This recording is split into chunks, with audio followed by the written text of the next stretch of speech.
Pasok na naman po tayo. Pasok na naman si Amiga. Ayan, magandang umaga po sa inyong lahat. Ayan na nga.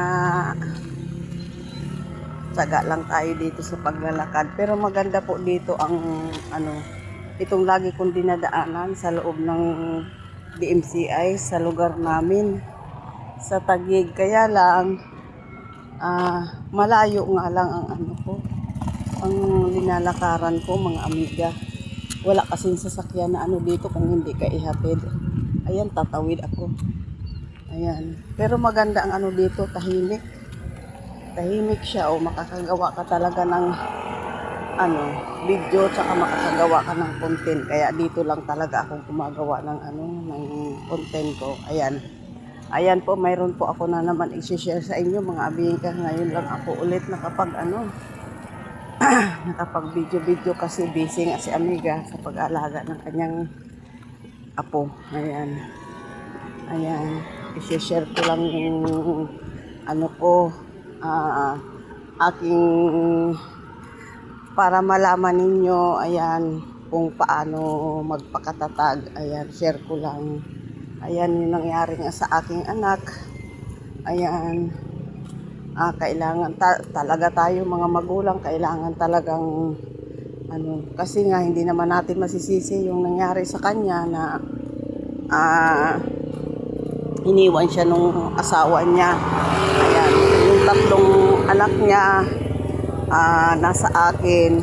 Ayan, nasa akin po, mga amiga. Kailangan lang talaga natin tulungan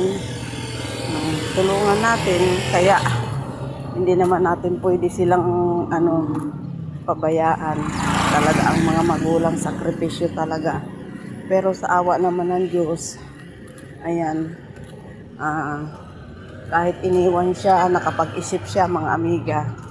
Napag-isipan niya na maghanap buhay na lang, magtrabaho sa malayo. Ayan. Kaya nga lang naiwan sa akin yung tatlo niyang anak. Pero okay naman, sa awa naman ng Diyos. Talagang kung may nga talaga yung ating mga anak problema, ayan, kailangan lang talaga natin tulungan, magpabigyan ng lakas ng loob.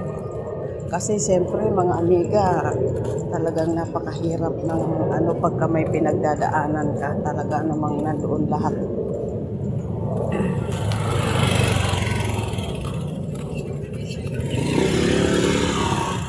Andoon lahat ang sakripisyo mo, tutulungan mo siya, palakasin ang loob.